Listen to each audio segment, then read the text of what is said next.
Okie dokie. So, several hours later, went ahead and, redid the thing. If you're curious if you could one-tap Ozma with an archer, yeah, sure, absolutely. They get the fire burst, they get hit by that, and off they go. Hello, every folks, and good morning. Welcome to some weirdness here. So, we're doing Trio today. For those that don't know what Trio is, you're about to find out. Long story, very short here. If you show up to the hardest fight in the game with only the 3 people that were there to begin with, you have a nice little happy time paradox that potentially can give you a, basically just gives you a trophy item. That's kind of the main reason we're doing this. As far as I'm concerned, this is more or less the end point for most runs, and it's effectively the weirdest kind of out-of-place final challenge in the game as far as I'm concerned, because it's like, you've been building your whole team this whole time. So now ditch all of them so that you can just do a weird, like, not quite solo type situation. Anyway, so why is this the hardest bit in the game? Long story short, you got, like, every friggin' Knight Commander at once, along with all their dudes. They outnumber you 6-1, they outspeed you on a personal level. They probably outstat you by far, because they show up at 70, which levels are basically an illusion at this point, with exception to Tardy. We'll get to that in a moment. But yeah, the long and short of it is, this thing is a gigantic intentional fustercluck of a thing that you're kind of expected to break in some way in order to even hopefully stand a chance. Because if you just kind of stand there and take it, more than likely you're going to end up overwhelmed. And you will definitely eventually get overwhelmed because of, well, the weird nonsense that is Apocalypse this time around. So, and I'm just going to explain the mechanics of the fight before we even get going, just to get going on that before we explain anything further. Because, yeah, this thing, the long and short of it is, if Tardy gets close and he hits you with his finisher, 10 of your levels disappear. And for whatever reason, even Mother's Mercy doesn't get rid of it. Nothing seems to get rid of it.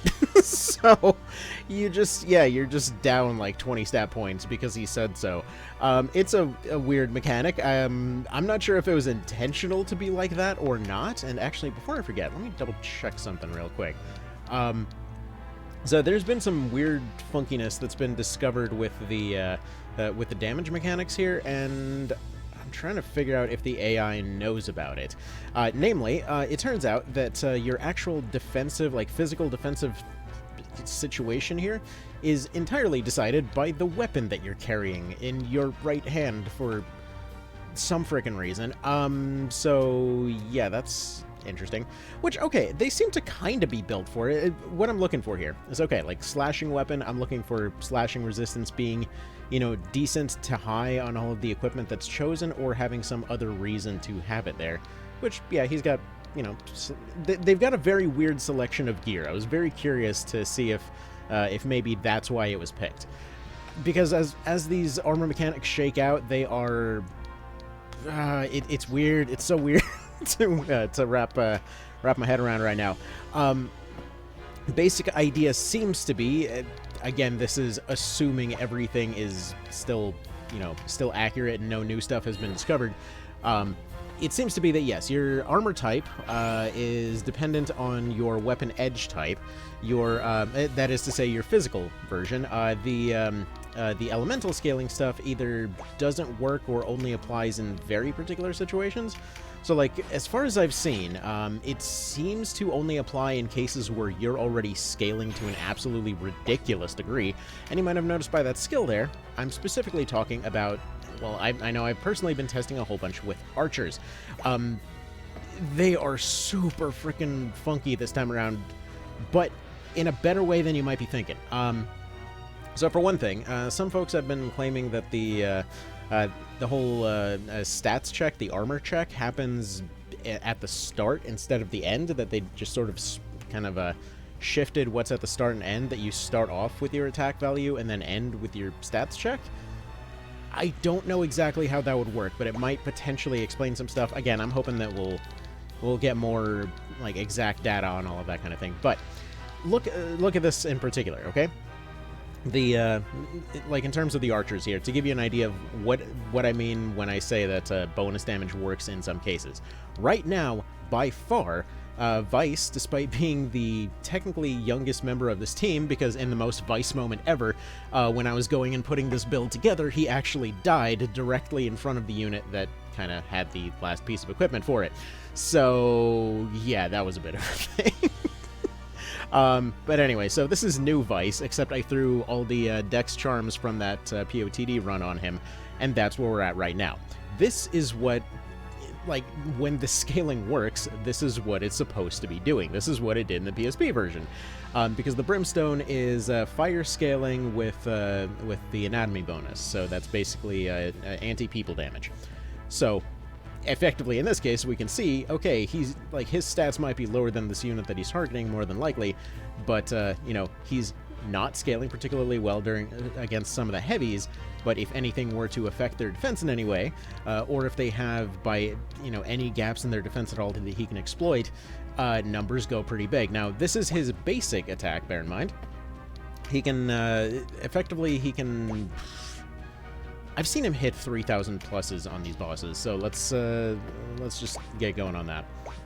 He's also completely invisible, by the way, just kind of for the hell of it. Anyway, we're gonna go ahead and get started here. I probably shouldn't start off with BOS, but general plan, by the way, for this team, I'm just gonna go over it while they take their bajillion turns. Which, by the way, their bajillion turns are also augmented by the fact that they've got velocity shift. Oh boy, as if they weren't already taking advantage of their RT bonuses. They're even faster. And the problem is, Endoris is one of the most annoying ones to take out, so he's gonna continue speeding everybody up.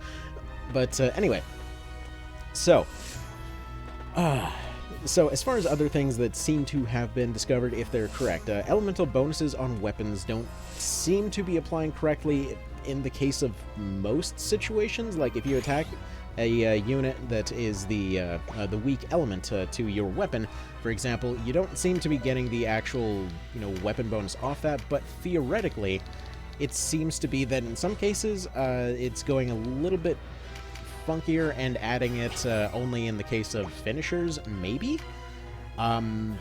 Which might potentially explain some stuff. Like, for example, one of the... and I know I go on about archers, but I feel like they're a pretty solid potential view into how some of the stuff is working. But, like, in the case of the archers, right out of the gate here, he is able to one-shot almost any ice unit with a Fire Blast here, which might explain where that 20% you know, damage situation, or that 20% situation even is. Let's see, can we go ahead and petrify some dudes? I mean, at least one is good enough. He's got pretty decent sight lines at this spot here. Screw it, whatever. It's one guy out of the way. I'm never going to use this any other time. Let's go ahead and use that there. Yeah, Medusa Shield's pretty good, but okay. So yeah, as far as some other potential just general funkiness, it's unclear whether the weapons that you use, like, for example, two-handers or anything they use in the left, does not seem to, for whatever reason, even apply. That is to say, like, it says it applies, but sometimes it seems not to. Just kind of because, I guess. Again, very unclear as to the hows and the whys, but either way. Also, I have a feeling that some stuff might potentially be scaling weird in the case of cursed weapons. Because Kashua has never been given a single stat charm in her life. She has trained only as spellcasters. I think she took maybe... I don't even think she took any levels as princess. It was literally just all priest and then dark priest. And long story short, she is still hitting basically normal physical damage with just the worst possible version of a cursed spear, which, you know, I could have made better cursed weapons, but honestly, it didn't seem worth the effort, if we're completely honest. When I went and took a unit, I did the Ogre Blade trick with them. That is to say, I took the Ogre Blade, I had my long-running archer turned ninja Bonyari. I had him go ahead and turn into into another unit, into a low-level unit, at which point he went ahead and, well, he decided to become a low level, long story short. They keep their mental stats, so he kept all of his mental stats, so their intelligence and mind is like 400 at this point, right? So it's it's kind of overkill as far as all that goes. The funkiness begins, though, around the point where, like, if he was turned into a cursed weapon, he got, like, 8 extra points for int and mind, and it was just completely not worth it. You might as well just use the out-of-the-box experience. Those few extra points are not going to be what tips it at that point. Anyway, so let's start going into how nutso these numbers can get all of a sudden. As to, again, why I friggin' love archers so much in this. And why I go on about them so dang much. Because, like, look, he doesn't even have the final piece of this puzzle. The best archer in the game is the Lord, unshockingly, because the dude's just the best at everything. But okay, so he's taken, like, that initial... Who did he have a 600 against, right? He's turned it into a 1202, plus can fire twice, plus this is with... You can put an instill on there to basically make it the equivalent of firing 5 times. And this is before any bonuses. He can stack 5 strengthen bonuses, because again, he's already guaranteeing the crit, so he doesn't really need to do any of that. Like, the way that you can multiply their stuff is disgusting, so if we then also put a, like a fear and a breach on there, he can be doing easily several thousand per shot. I believe the current maximum that I've seen that he can potentially achieve against just a generic nobody unit is somewhere in the realm of like 16,000. Okay, another weird awkward cut because this weather is something else, I tell you. But okay, let's take a look at this real quick. Like, as far as those finisher bonuses type situation, like 775 with the Imperial, 840 with the Flaming Blast, which the Flaming Blast has always done like a pretty decent bit more. But either way, it feels like maybe it's applying there, but it's applying in some weird part of the calculation or something. I can't be sure. I can't be absolutely certain. But either way, we'll just go ahead and double stack a couple strengthen bonuses here so that he can start one-tapping units. Even out of the gate, for the, again, toughest fight in the game, he is currently able to one-shot before any strength cards or whatever else. I believe there's like 5 units in here that he can one-shot. And again, he is... Well, his natural dex is decently high, but just right out of the gate, though, he's had less charms than the rest of these two, pretty much by quite a wide margin. Denham's been eating charms for quite a while. Kashua's been eating them for quite a while, because I was liking the damage output of the Dark Priest and all of that. Truth be told, after a little while, I started testing all kinds of random stuff just because I got really, really bored of seeing summon animations. They're so dull, you know? You just see the same thing over and over and over and over, and it's like, come on, please, just something different. Alright, anyway, so. Any darn ways. Ideally, I'd have her casting things, but for the time being, what I want to do is actually just have her out of the fight as much as I can. Unless she can potentially stun anybody. Which actually her stun odds are pretty decent. We're going to put her up here. That's one of the benefits of having her switch over into something like this, that she can potentially stun delay a lot of units. So what we're going to be doing here with this particular strategy, and I know I'm being kind of all over the place, I apologize. The holidays have been a very, we're going to go with exhausting experience. Not in a bad way, it's just a lot of stuff all at once, you know? Alright. So what we're going to do is we're going to take this guy. He's primarily going to be drawing all their aggro and all of that. So we're going to be taking him, we're going to be putting him over here. We're going to be taking our regeneration, we're going to be taking our 2 skill cards, and now effectively every skill on his list is guaranteed to trigger. I believe there's maybe like 2 skills that there's ever potentially maybe a reason to take more than 2 skill cards. So data miners found out that apparently the highest rate for triggered skills is going to be at 40%. On average, they're like 25 to 40%. And then from there, it just goes up and up and up. So each skill card is an additional 40%. So that is pretty darn significant. Yeah, I think we're just going to have him speed up again. Also, I forgot to give him a better item. He does not need a Blessing Stone here. Oh well. Hopefully Kashua doesn't get completely destroyed here. She should be fine because she's got that Fortify on there. Basically, with the way that her armor is currently stacked, the way that her equipment's working, and the Fortify on top of things, She should be tanky enough to just kind of get out of here on her own. She's actually not really necessary for this particular strategy right now. I just wanted her to be tough enough to get out of here, and that's it. So that's kind of the goal here. So she's going to burn through her normal items in order to facilitate flying up to the cliff, hopefully not getting hit by Alphonse along the way. It's just, yeah, Tardy is a bit scary with his finisher there. Not because of damage, but because of what it entails. Like, just the fact that it doesn't seem to go away. I went and I tested this yesterday. I think I had him going for like 15 rounds with Devolve on him, and it just never seemed to go away. So that is beyond annoying. Honestly, like, I get it on a, like, that's a cool idea perspective, but I feel like it should have been, I don't know, guaranteed curse, or keep Devolve but let it run off after a while. It just seems weird, you know? Like, it goes away after the fight, sure, but it's, again, it just feels like, considering how high his defenses are already, having a thing that effectively makes you unable to touch him, and he comes in as the final stage of the fight, just kind of seems... I don't remember the name of the show, but there was this corporate show a while ago, and like somebody was being interviewed for a thing.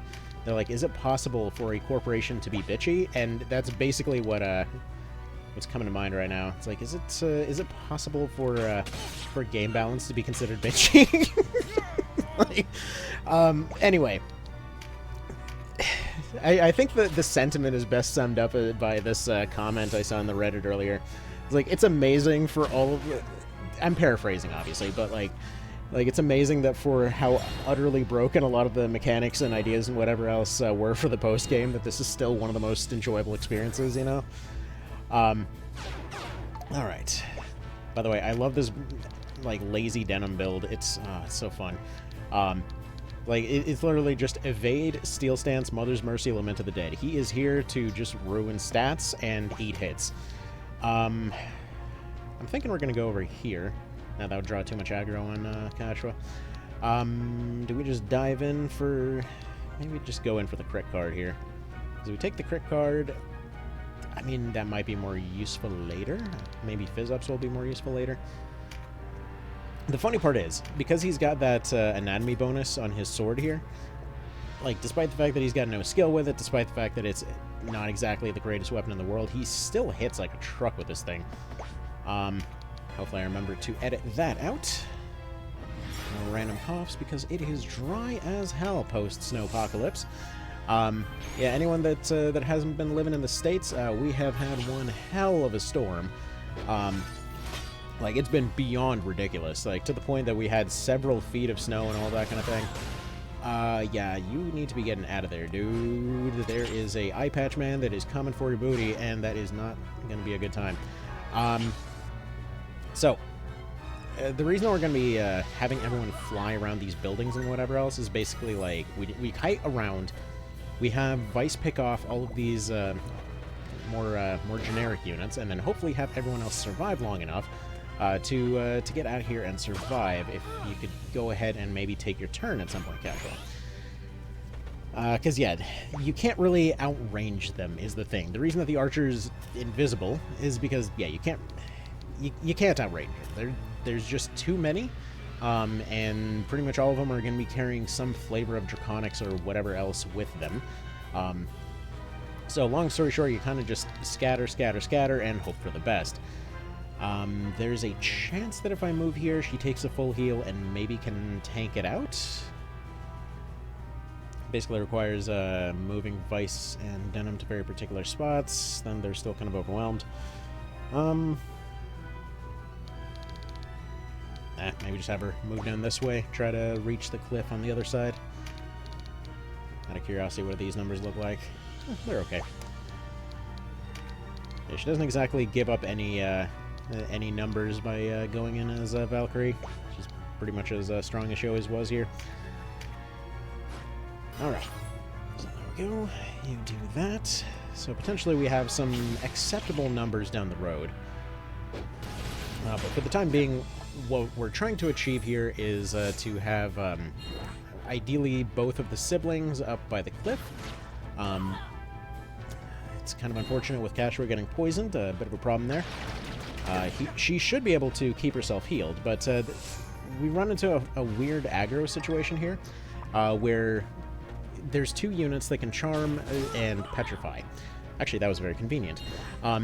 So if you have, if you're hit by Barbas, you get petrified, and obviously that's not exactly ideal. But the interesting thing is, I believe petrification actually turns off some of your skill bonuses. As odd as that sounds.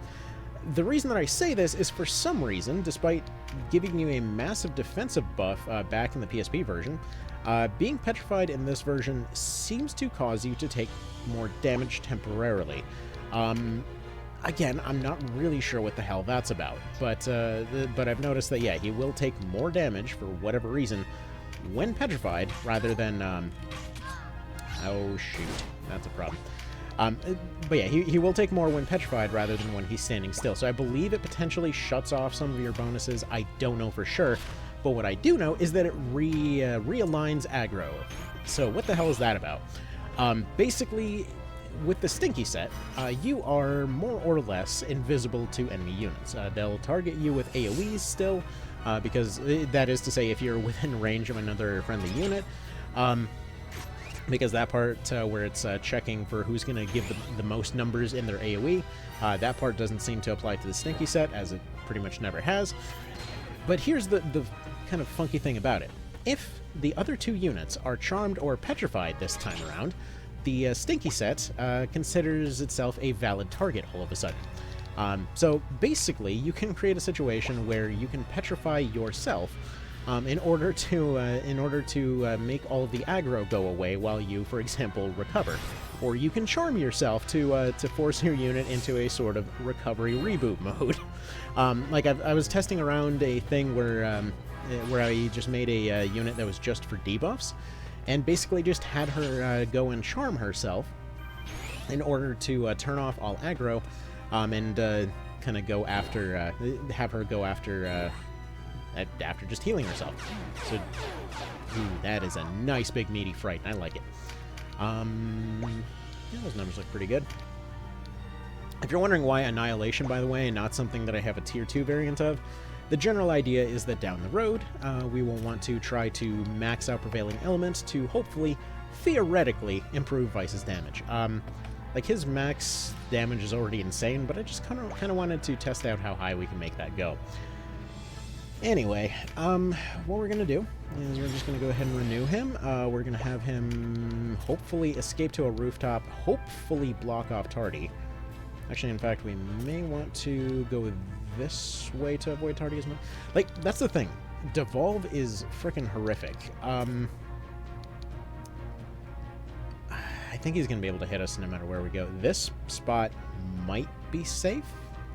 This is probably... yeah, this might do it. Otherwise, if he gets that finisher off, he is more or less just not doing damage for the rest of the round. Which is fine, he doesn't need to, as long as, I mean, basically as long as Devolve doesn't hit any of the others, we're fine, but yeah, it is a weird secondary effect on his hit there, which all Deny Commanders are pretty much always going to be landing their secondaries. It's, I think I've only seen Barbas miss once with his petrification. And I've been testing a lot of different flavors of this particular fight. Alright. So we've got all our stuff stacked up here. Should probably start one-tapping units, huh? Alright. I keep going on about it and then not doing it. Incidentally, by the way, that's part of the reason that I only have Vice running around on foot. Just to kind of max out his overall damage output. Nice, no damage, sir. Either way, we're just trying to max out his damage output as much as possible. He's basically not getting targeted anyway. I don't really have any reason for him to be anywhere but here, so there's that. And again, Cashua was just running around, regenerating, doing all of her kind of thing. Originally, I was doing for a kind of like witch kind of deal with her. Because I was thinking, you know, let's go ahead and skate around the outside of the map. Which, by the way, we're about to see this petrification thing in action. But let's go ahead and skate around the outside of the map. Let's go do this whole thing with Draconics. Like, maybe there's going to be something interesting going on with Draconics. Okay, so yeah. So what I was thinking at that point was like, you know, we're going to have Renewal, because I thought I had 2 copies of Renewal. Turns out I didn't. I guess that copy of Renewal was picked up by an enemy unit that was blasted off a cliff or something. Either way, you know, I was hoping to have Renewal going on for everybody. Didn't quite pan out, and then I was thinking we're going to do Draconics, and, you know, maybe we'll, I don't know, we'll take advantage of this crazy long range on them, which technically it's not too insane. It's like, it's 2 higher than summons, 1 higher than basic element spells. It's fine. I mean, it works. It's just weirdly expensive for that extra tile of range, you know? It's just a really, really weird, weird tier of spells overall. But, yeah, you kind of get the general idea here of why exactly we don't want to be hit by this situation. Which, by the way, this cutscene, though, is a weird mercy. Why, though? Because this time around, in another weird interaction, unlike last time, your units don't immediately go back to their kind of damaged state. So if they have a debuff, it's actually taken off by this cutscene trigger. Why is this significant? Well, it leads to some funny situations. If a unit is charmed, they basically will uncharm themselves and go immediately to take a normal turn, but as the AI. You can't manually take that turn. Again, just weird, but okay. Denim, on the other hand, will instantly de-petrify himself. So that's fun, too. Anyway, do some damage there. I have a feeling that they must be doing something funky with Prevailing Element right now. Because they're not really getting everything that they should here. And also, I need to probably start moving Vice up this way, because I want to block off that alleyway. Cool thing that you can do with Stinky units is that you can actually block off particular alleyways, and the AI will just simply not know what to do about it. Which I've been too busy talking and not doing that, so should probably get on that at some point here. But this is why Denim has a few full heals on him, because you can see he's suddenly taking more damage for some reason. Which, I mean, he's leveled down now. That's going to be the reason now. But every now and then, for some reason, he seems to take more damage when petrified. Again, it could be something else. Maybe there was, like, a breach icon that wasn't showing up, because that's a thing that can happen for some reason. I don't know, but there were certain cases where he just seemed to be taking more for reasons that I could not explain. And this was before Devolve, by the way. So, either way. Eventually, he'll get a turn. Maybe. Kinda. I don't know. I'm hoping so, because this is a bit of an annoying situation to be in. I would love to, you know, maybe have some option to not be hit by that, is the thing. But, you know, what can you do? Apparently, Stop also realigns aggro. How about that? Vice just returned invisible. And we're just going to go ahead and reset that. Actually, no, wait. We do have the option to pull this back. I don't... Okay, so they changed a lot of the weird interactions, but previously you couldn't come back from this point. That if you lost any of your units, they would just be out. Lorien attacked our town to find my father. It's funny. This is the bit that triggered while she was charmed once, and then it just decided that suddenly she is not charmed anymore, but she is under AI control. Okay. So, in this case, though, I guess that Blessing Stone could be, no pun intended, a bit of a blessing. They should all immediately re-aggro to her, which means that they will now attempt to cross the map in order to get to her, which means that keeping her around Ozma is occasionally a very good idea, because the AI will just repeatedly run back and forth like a headless chicken while you know, deal with other things. Alright, so let's just go ahead and go this way. He doesn't have any full heals on him. Could you maybe just vaporize this one? Yes. So if Kashra can manage to somehow stay alive, then we have a shot here. Just until Vice's next turn, I probably shouldn't be activating any extra skills with him, just because of how dang fast these guys are. But either way, we'll see if it comes back. We'll see if it still counts for the purposes of the thing here. Because last time I remember there being some sort of additional effect at this point, so again, I could be misremembering something, but it might be okay for Denim to go down if it's just him. Either way, Might be a happy accident with that blessing stone there. Because the plan is they all chase after her. Hopefully she survives just long enough to escape. Trying to kind of lead them along the wall through the alleyway, and then snaking up the left side of the map, at which point we can hopefully turn Denim back on. Gotta reboot our Denim. And then from there, with any luck, actually I'm just going to go ahead and probably take the full heal here, just to be on the safe side. But yeah, the general idea is that they all pull down this way, she recovers as much as she can. Not only do they stand their ground, but we're taking damage. Did he put himself back to life? No, he's... Okay, so the tick down still remains. He can't stand back up. Interestingly enough, I think that actually might have been different in the PSP version. If I'm not mistaken, I think he actually could have stood up out of some cutscenes. I don't think this one, but some of them. Anyway. So... let's go ahead and do that. I did turn double on, yeah? No, I did not turn on double. Okay, so this next double with that fizz up over there is going to be pretty darn good. But you can basically re-aggro like, however the hell you want at this point. Like I said, he's basically going to turn on all this stuff for free. So we're going to go ahead and go on this way, which hopefully stay away from Barbas this time. So we go ahead and do that. We use our full heal this time around. And he's got evade. I am a dumbass. Okay, that is going to go poorly. Good job. Anyway. I'm not sure how we're pulling that back, but okay. Let's see how this goes, I suppose.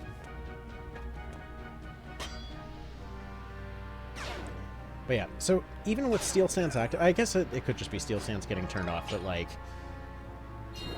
You see what I mean? Like, he would take 2 damage normally, and then this time around, they're just like, no, he does not take damage now. Okay, so they will all de-aggro off of Denim at this point. Because he is no longer a valid target, so they are now going to go after Cashua instead. It is, it's weird how this stuff works. And technically, I probably should be running Phalanx on Denim, just for, like, 90% damage reduction instead of counter. He doesn't use a counter anyway. There's really no particularly good reason I'm using Steel Stance other than just it's the one that I used. He's basically immune to magic stuff anyway, but, like, you know, you can kind of see what I'm getting at there. So I'm hoping that she can kind of just barely squeak by here. Their water movement isn't going to be as good as hers, so that's the hope here anyway. Eventually, they should accidentally hit Denim, and actually there's the possibility that if his turn is coming up quickly, it might be worth, since he's currently... If we Slumber Shot him, there's technically a chance of sleep that will turn off Steel Stance. Dark Weight, though, will turn off his flight. Unlikely Imperial will do anything. What about you? Because he can, interestingly enough, he can occasionally one-shot stuff even with Frighten on, which is weird because that was basically a complete no-go last time around.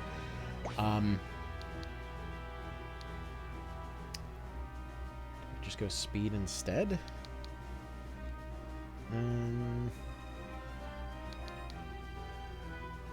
mean, he's currently safe. She's safe-esque. He's just going to heal himself, so...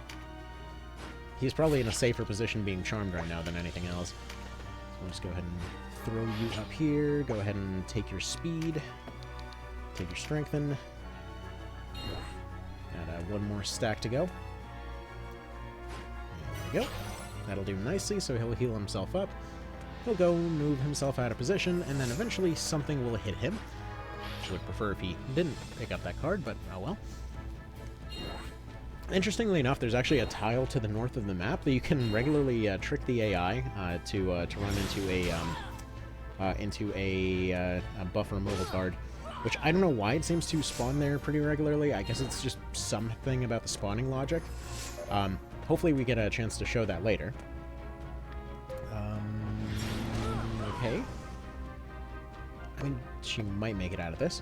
but specifically it is this tile over here. The AI loves going into it, and if you're kind of standing up on the cliff around here, for whatever reason, it tends to spawn cards down here, which means that they'll pick up whatever you put there, so you can, for example, replace all of their free, fizz up cards or whatever else with skill cards or whatever the hell happens to pop into that hole. It's interesting. It's interesting. Anyway, so at this point we're gonna go take a dip in the water, continue recovering. Hopefully it's gonna be enough. She's got two commanders on her. If she gets a something like a mantis or whatever or not a mantis, whatever the hell the other one is that dude guy's got, it's a bit of a problem. They do generally prefer to target Denim, though, so hopefully this will do the job. He's full healed, so I'm not too worried about putting him to sleep. So we're just going to go for that. That'll do. So now he's a valid target again. I'm just going to leave Vice off to the back here a little bit. Because the ideal situation is we have Vice on the little pillars over there on the right. We have Denim and Cashua up on the cliff, and at that point, they can't do anything. It's one of the few cases where you actually see a... we're going to go ahead and call it a triangle strategy reference in this game, where the AI actually does not know what to do. Which is funny, because, hey, unlike the way newer game, they still at least try. But either way, the AI will not necessarily know what to do there. Dude, I get it. You're nuts. Chill out. Oh my goodness. Now, for some reason, Devolve seems to apply... I don't know if it's multiple times necessarily, but, like... It doesn't seem to go away on its own, and then other times it just seems to make health down, like health go down twice. Like, I don't know if it just recalculates the health bar a couple of times or something. It's funky. It's funky how all that works.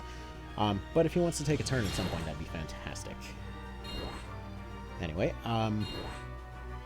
looks like we're going to be going ahead and going this way, but as you can see, Mother's Blessing does not, or Mother's Mercy does not remove Devolve, unfortunately. But we're going to get the hell out of melee range here, and we're going to turn our renewal back on. In fact, we may want to just go for something like this instead. Just going to go for the immediate heal, hopefully get some dudes taken out here, because Vice's fear has gone away. He's got his double-double, doesn't he? Yes, he does. Alright. What can we kill here? That one's going to go next. Just Vice solid snaking it over here. He wants to be the Denim this time. He wants to bring the legend to life or whatever. Man, I loved MGS5 until the ending. It's so weird to see a thing like not stick its ending so hard that it actually ruins the rest of the game for you to a degree. Like, I absolutely loved it, and then I played the ending and I'm like, yeah, I don't think I'm coming back. And then I went back and I did all the, like, side missions and whatever else, and then tried to do some base raids, but I sucked at them. But yeah, no. Like, it's... Oh, that game is such absolute perfection on a technical level, and then just... What happened to the writing there? Meanwhile, I love how it's the total flip side this time around, where, like, on a technical level, it's terrifying, but on a writing level, it's unbelievably solid, which, yes, you know...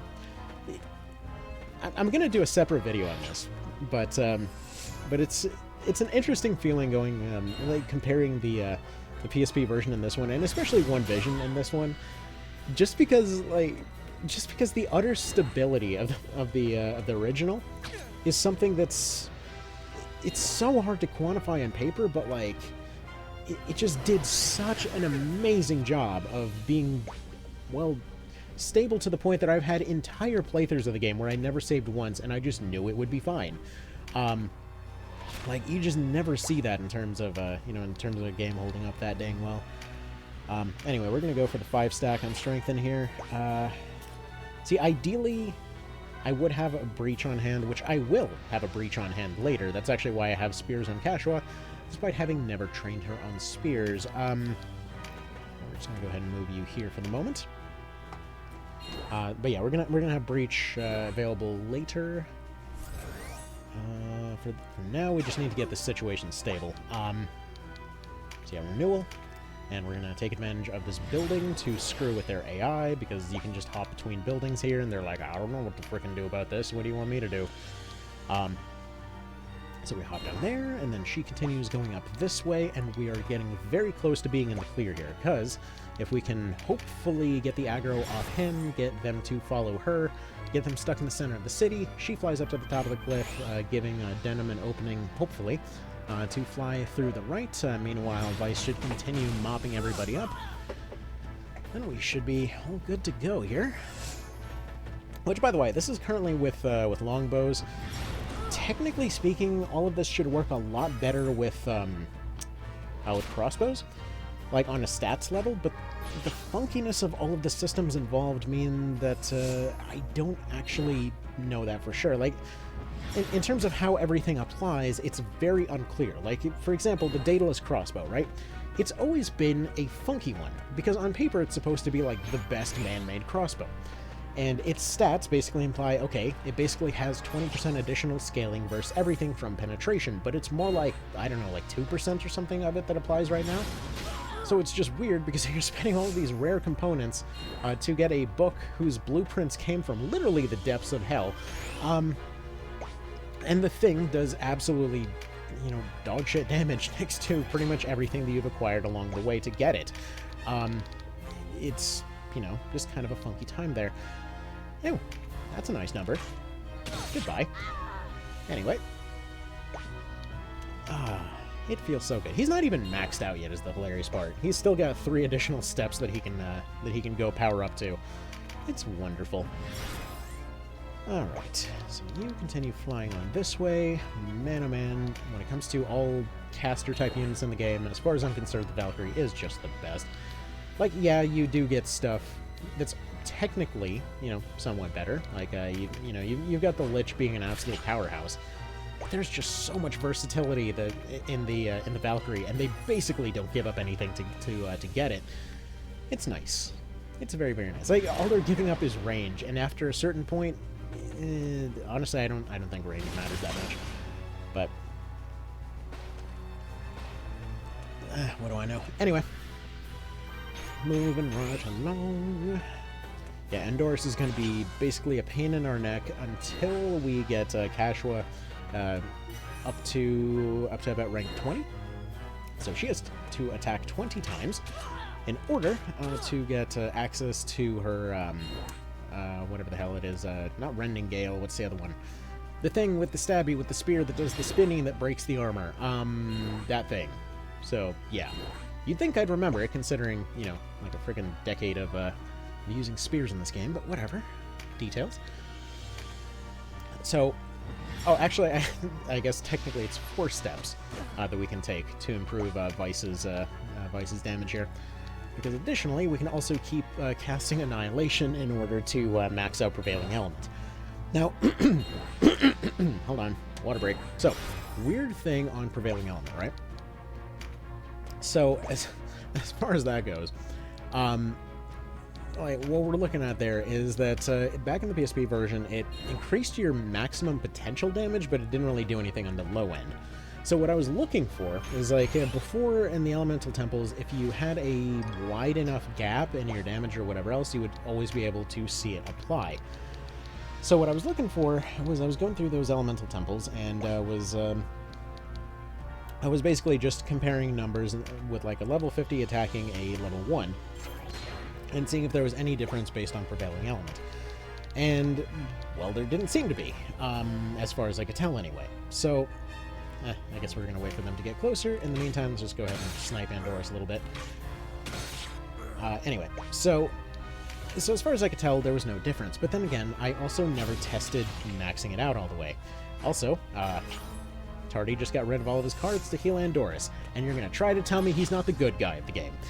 Anyway, we're going to ignore his little call-out during any time that he uses Apocalypse, where he's basically saying to oppose Lotus's death. But, you know, hey, details. So okay. What the hell was I going on about? I don't even remember. It gets confusing. I even confuse myself, don't worry.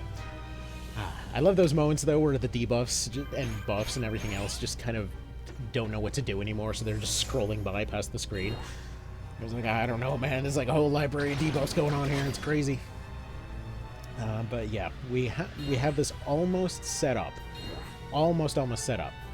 See, in order for a target to actually be invalidated, it has to be charmed, petrified, or apparently stopped. In this case, though, we can go ahead and just fly on up here, and the AI's only choice is to attempt to scale a cliff to reach us. They will attempt to use any number of, AoE abilities or whatever else, and she's going to go and spam spells on them in the meantime. Just going to recover herself up to full, go spam some spells around, as you do. Like, I would have preferred Draconics up there, but screw it, it's like the one thing that Valkyries can't use, and honestly, that's fine. Warlocks can keep them. But yeah, so they're not counted as invalid targets at that point. The AI is required to reach them before they can target Vice, and yeah, obviously that does not go amazingly well for them. So there's that. We're going to go ahead and take our renewal here. I forget if I re-upped it last time. Probably not. But yes. I actually never did show their equipment, did I? In terms of how they're actually doing all of this. Yeah, and Innovate definitely helps to get rid of the constant debuff spam that comes from their weapons. That might charm, though. Okay, no charm. Devolve is unfortunately still just going to be a permanent fixture, but whatever. The nice thing is it does make him the more or less permanent tempting target, as long as they can't reach anyone else, so at least we can control him that way. But again, this is kind of why we went for something like this, which, yes, it is a blunt sword. Don't ask, okay? It made sense at the time, but yeah, I specifically stacked everything here for making sure that he's got everything except for the Luminant Guards. The general idea is that he's hopefully getting some decent bonuses. So 23% physical defense scaling there, but also 29% human scaling off the Skull Mask and Falcon Mail, so these two are doing a really good job here. Additionally, another 5% anatomy scaling off the Medusa Shield, as well as another 5%, physical scaling. Either way, dude's tanky is what I'm getting at. Weird niche thing that'll pretty much never come up, by the way. I just noticed I have the microphone really low. Hopefully that's not too much of a problem. Defense Ring. The Defender's Ring +1. Strangely enough, that has a purpose. I couldn't help but notice that it has 2% higher defense scaling than any of the other rings for some reason. At least of the basic rings, I should say. Like, it's technically not the highest in the game or anything, but, like, it's a thing. It's kind of neat. It's neat that it's there. It's cool that they did that. Again, not amazing. You can get that up to like 11% off of most of your other kind of end game rings, but hey, up until then, it's got the edge. Before the time you actually need the edge, but either way, you might feel it. Maybe it's something. It tries. It doesn't go as hard as it maybe should, but it tries. Okay. So at this point, yeah, Kashua's looking pretty beat up, so we're going to go ahead and move her over here. But yeah, she's just barely surviving. I did this with a ninja before. It was not as effective. I mean, so far looking so good. That poison is not going to be a good time, but he's already offsetting it anyway. With any luck, we should be able to set up Ozma to take a fall next. Because she has a lot of things going against her here. Lament is about to trigger again, so she's on fear. We can't inflict the breach just yet. But he can go ahead and move on this way, tank one more round. He doesn't have anyone that can fully disable him at this point. In fact, we probably should just go this way then. Because I wanted him to be able to heal Vice, but he's just one tile out of range. So instead we're going to go for the Annihilation here. This isn't going to do very much by itself, but hopefully it might potentially raise his max damage a little bit. Prevailing Elements is a weird thing, but basically you're stacking up a score for every element used in the background, and one of the few things that Draconics do particularly well is scaling up those elements. Apocrypha does it the most, but still it does do it particularly well. Alright, she's got her stuff on, I forgot about that. In fact, well, she's got Ivory Tower. It's just gonna eat this, then. She's also got 3 skill cards, so she's pretty much permanently got Ivory Tower, too. Alright. In that case, we go for something like this. Just go ahead and go for the big hit on Martum. Interesting. Right, she's also got that going on. Cool. Okay. We can work with this. This is workable. Like, I feel like Guardian Force should have had an additional icon. A lot of the other buffs and debuffs got it, but it would have been neat to see. Okay. So if we were to hit anybody here, would we even do any damage? Yeah, like, really high strength stats and everything else doesn't even matter. He is functionally disabled at this point, and you are scaled down to 40 for whatever reason, instead of 50. I don't exactly know the logic behind that, but yeah, that's a thing. Anyway, I'm just gonna go ahead and heal you up a little bit. Probably just move this way slightly. I think, yeah, I think just spamming lightning is the main way we're gonna deal with this here. Or maybe even just go after other targets instead. There's not really a whole lot of reason to be specifically targeting her. Really the most threatening of the bunch are currently all chasing after Kashua ineffectually at the moment. So we'll just continue letting that happen. Cool little side effect of something like someone like Endorus there is that every time they spam lightning over these grass tiles, they're also spawning more cards. Which, dang it, hold on. Oh, good lord, I am over this winter. We never even got to have an autumn. Alright. Can we hit this dude? We can. Does he have anything active at the moment? Yeah, he's got his double. If we tremendous that, this should be a one-tap. So, the thing is, the kind of cool thing with the archer setup at this point is they can more or less just kind of sustain themselves after a while. I mean, this will vary based on the situation. Usually you don't need to go this intense with it, but there's a lot of cases where you can be like, well, you already set up the double shot, you set up the tremendous, but you only used one of your shots, so you only use the tremendous, but it didn't enough to get a second tremendous going, and then the second one you get the double tremendous, at which point it's usually enough to just completely refund that, at which point sometimes you can just set up a finisher and then go straight into, or rather you can set up your double and then you go straight into your finisher, and like, they just keep building and building and building. Like, the best example that came to mind was if you've ever played FTL, there's a weapon in that one called the Vulcan Cannon, and that's basically exactly how archers work in this one. Where it's like they do basically nothing at the start, and then they just like build and build and build and build and build and build until they just basically overwhelm with sheer firepower. Which, that's one of my... It's funny, it's not exactly a meta thing or anything, and granted, there's not really too much of a metas are weird in FTL, because realistically, you're dealing with whatever you got anyway. But the Vulcan was always one of my personal favorites, because it's one of very few weapons you get in that game that's just like, no matter what happens, as long as that thing stays powered up, you can basically just survive. And then all you have to do is win. And it's the same reason I love using the Federation Cruiser in that one. Like, by far my favorite build in that one is the basic Federation Cruiser with the friggin' Vulcan Cannon. Because it's basically, you get a 5 power investment, and then all you gotta do is survive, and you can just dump everything else into defense, because eventually that will carve apart anything. Just win by attrition, and I love win by attrition type situations. By no way could you possibly tell, I'm sure, but still. It's a sweet 12 damage you got there. In fact, his damage might actually improve by potentially standing nearby cliffs and throwing people off. I think that's what we're gonna do. With her frightened, how much do you do? Oh dear, you still do nothing. Come to think about it, why don't we just throw rocks at Ozma? What the hell am I doing? That makes a lot more sense. There you go. Hi, Ozma. Merry Christmas. I mean, it's gonna take a lot to break through all of that, but still. Like, she's got Ivory Tower. It's gonna take absolutely ages. Sulfide, is that gonna give enough range? She can kind of make that work. There we go, just go ahead and heal a little bit. I mean, I'm happy with her just sitting here and tanking hits for the moment, though. It works out well enough. Like, realistically, we're set up pretty decently at this point.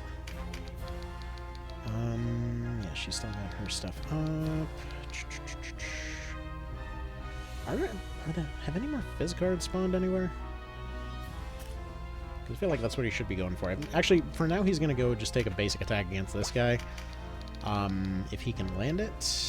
It's a weird angle, but yeah, he can. And I almost feel like he should take a regular shot, because then he can take 2 normal shots. Nothing's threatening him anyway, so just take 2 normal shots, charge up all of his stuff, get the double set up now so that he can fire next round without actually wasting it. Because, yeah, then that guy heals, then we recover more MP off of killing him now.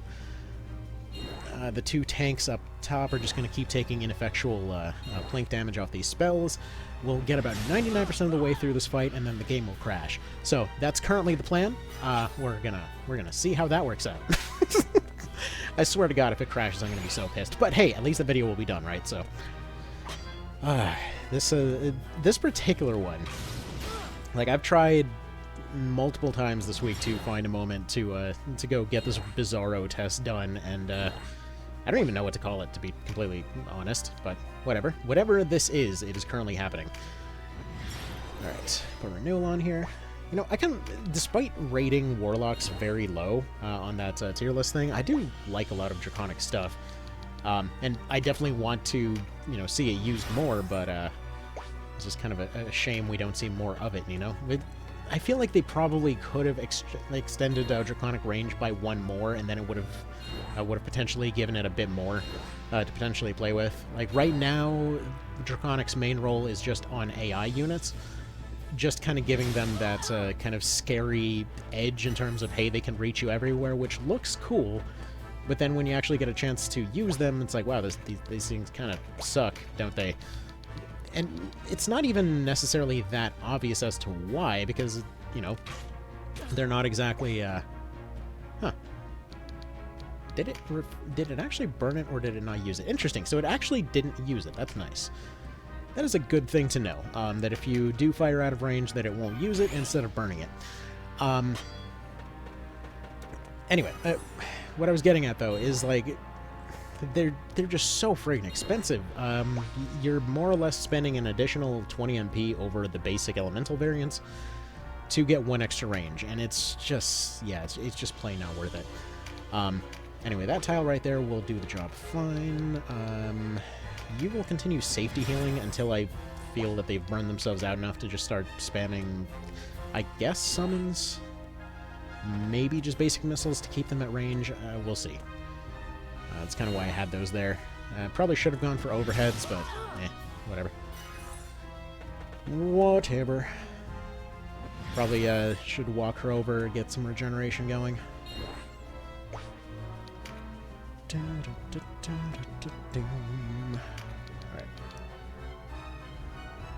I'm a little tempted about fully baiting them up here, though. I feel like maybe right there would be ideal, then they can just repeatedly push them down. I mean, that works.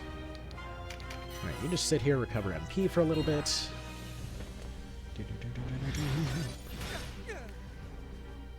But yeah, I don't know, there's a weird irony in doing this now. Which, by the way, notice that his level down is still there. I'm pretty sure it's permanent. But, like, this is exactly the kind of thing that I was knocking Triangle for, you know, quite a few months there. But bear in mind, this is like the ultimate giga fight of the game. There's no way that any, you know, casual player or whatever else would ever get to this point. This is a hidden event on a thing hundreds of hours into the game. It's fine to require some cheese in this situation. When it's literally like every map from start to finish, that's when it's a problem.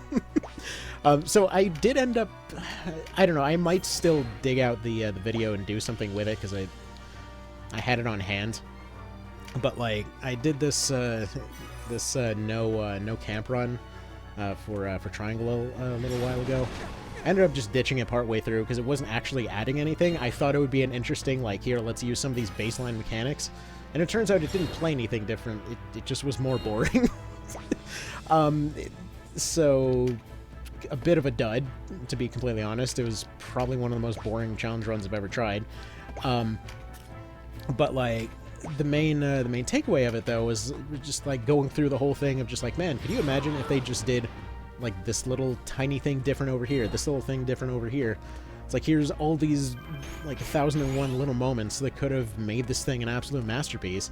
Because it's like they started and just got part of the way there, and then just were like, good enough, whatever, just print, ship, we're going on vacation, kind of a feel, you know? Like, I think probably one of the ones that stuck out the most was where they have that, it's not quite early, but early-ish siege of your town and all that. And for whatever reason, they just didn't really do anything with the background. Like, for all of the stuff that they do on the overhead map or whatever, I was like, how cool would it have been if you just would have had this moment where you could have been like, okay, look, there's all those dudes over there in the horizon. Like, here's all those units in the horizon around your castle or whatever else. And it's just, instead it's just like, nope, there's empty nothingness. Like, at least put the map icons there, you know?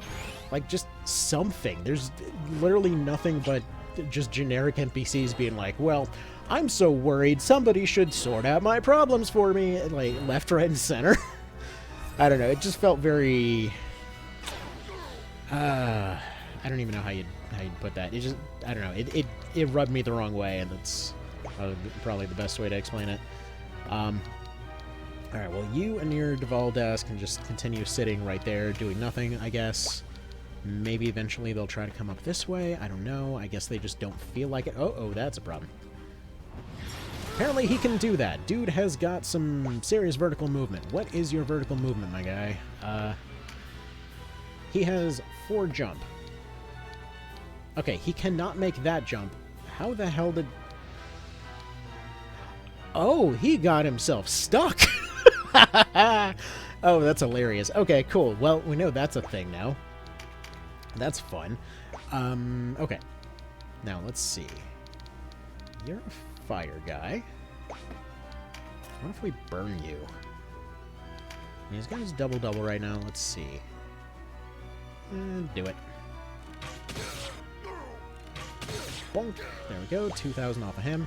So to answer the question from before, yes, you can do damage. Again, this is not, as the joke goes, this is not even his final form. Like, technically, he's still got another 20% damage potential, or 15 to 20%, whatever the hell they decided to count it as, damage potential to come out of, another Fizz card if it ever decides to spawn. He's also got the potential for adding Breach into the mix, all of that kind of thing, because if you didn't know, you can put Breach on anything. For whatever reason, it just never bothers to check if it's allowed to do that. It just applies to everything. It's nice.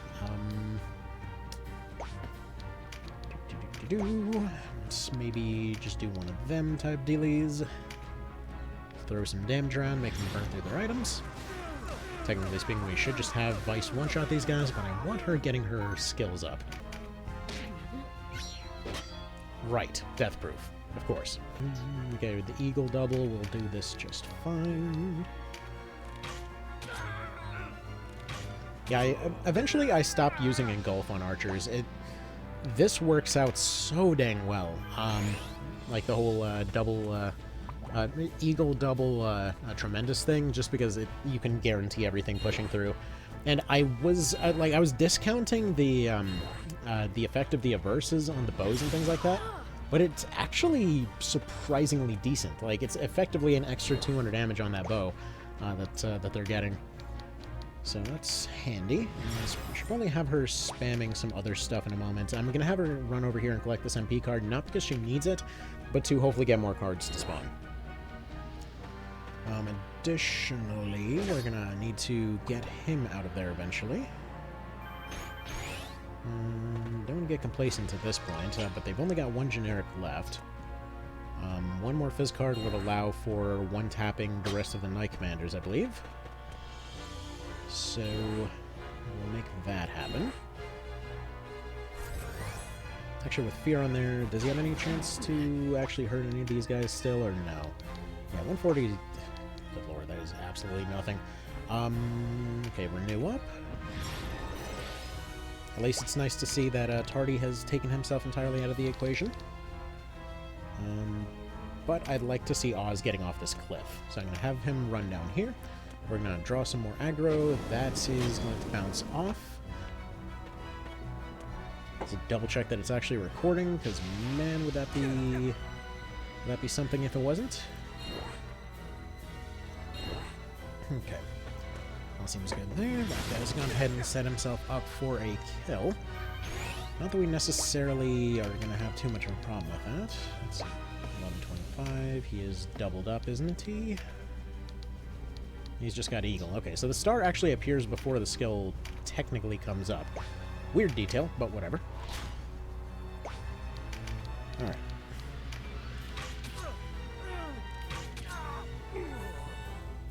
And it's good that you stocked up on like 700 arrows before this thing. It's always good to stop by the Grand Exchange and pick up a good few extra arrows.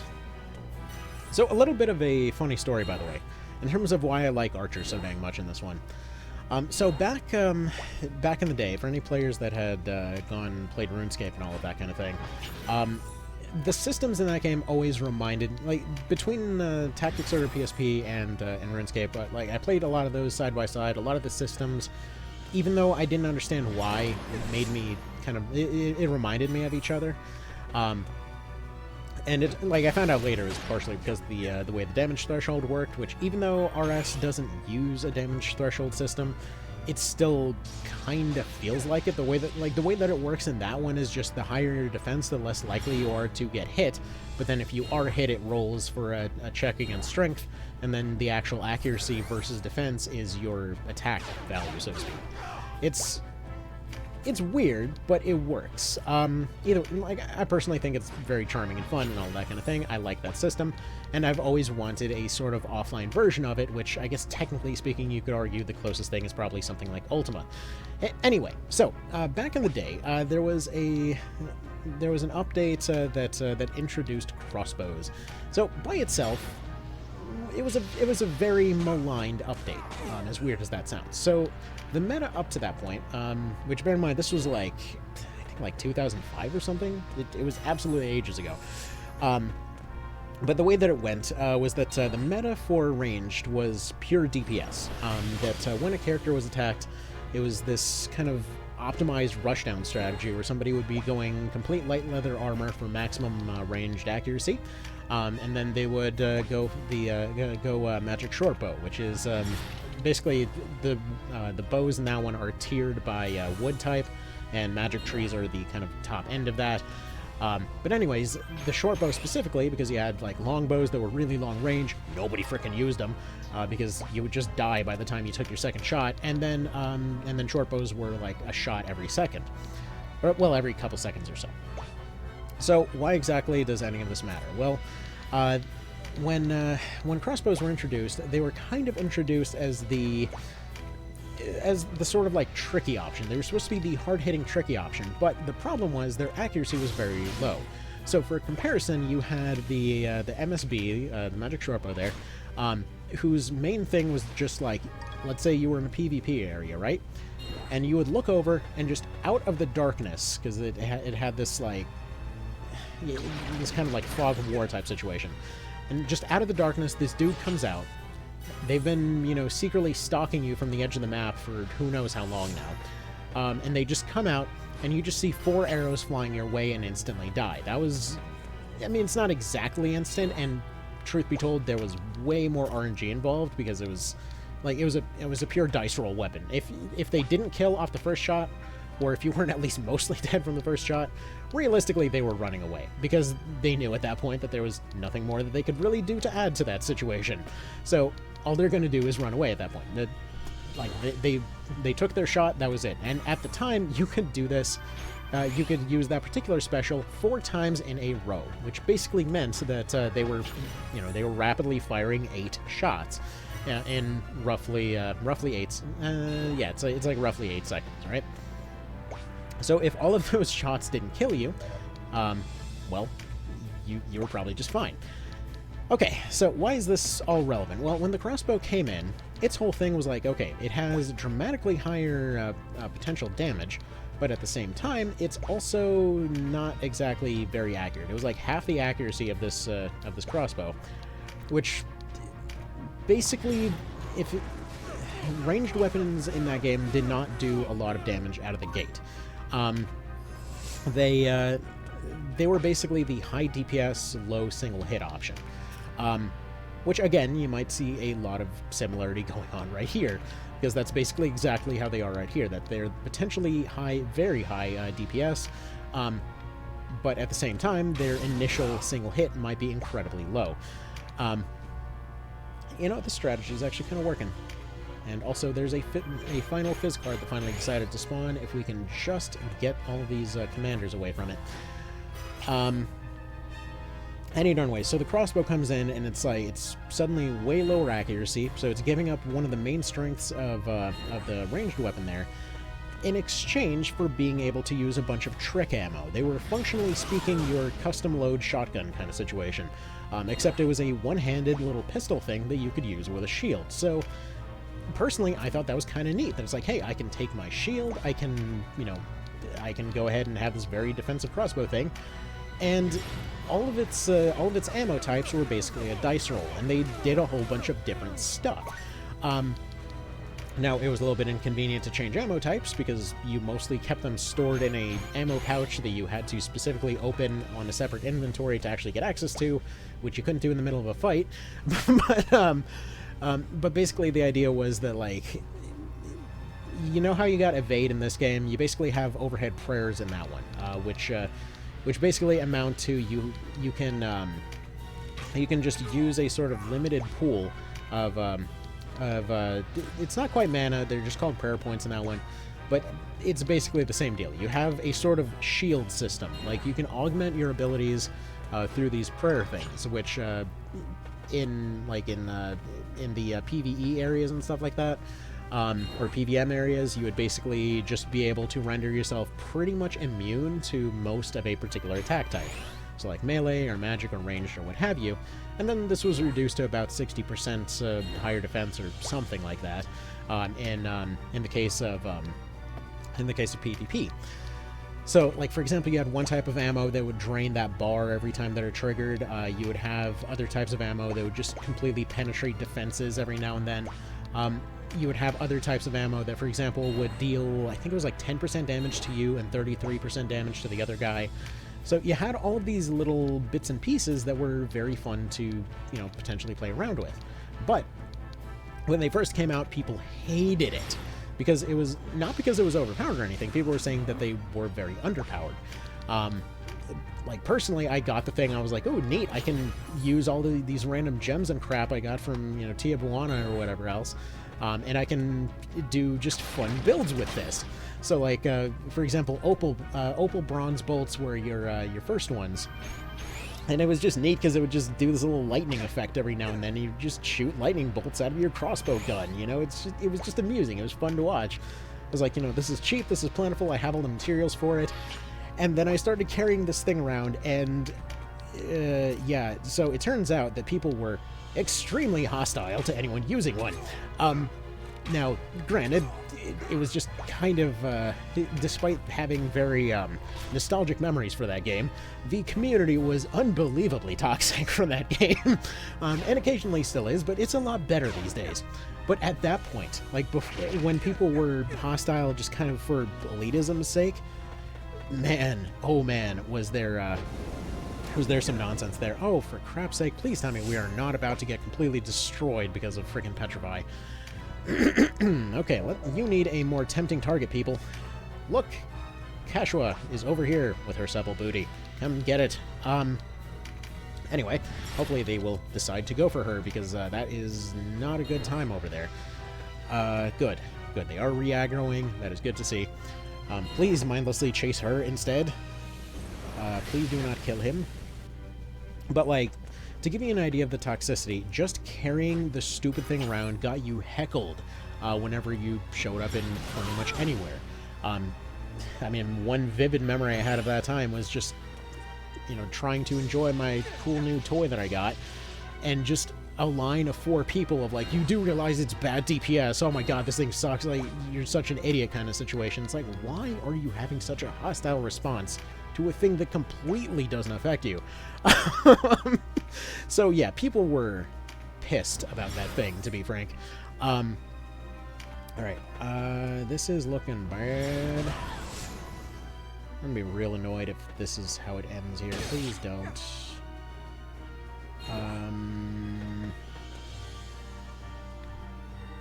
Are you kidding me? That is irritating. I don't suppose for some reason she has an extra revive on her, does she? Huh. Right as we got the last card, too. Do you have an extra revive for some reason? No, and I know for a fact he doesn't. Well, that's a problem. Don't suppose y'all want to have the single greatest damage run of your lives, no?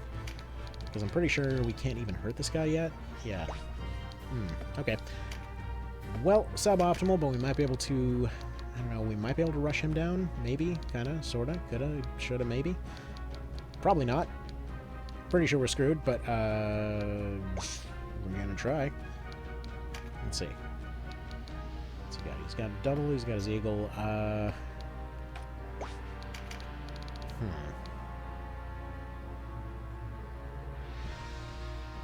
mean, we could shoot Tardy off that cliff.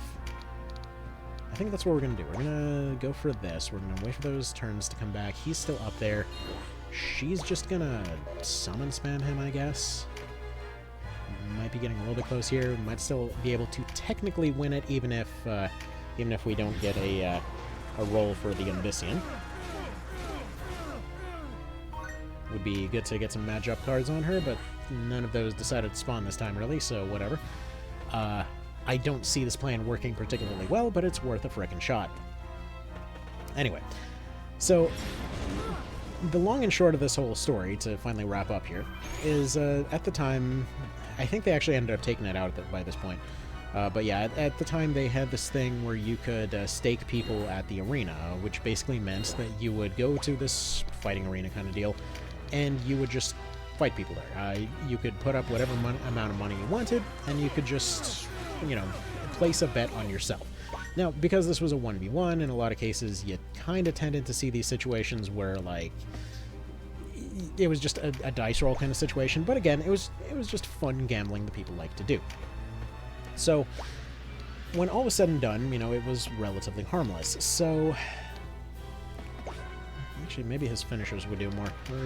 I think we're gonna go, maybe target somebody else in the meantime, now that I think about it. Or if he just waits, he'll have points. Let's just wait. Let's have you move over here, get ready to shoot.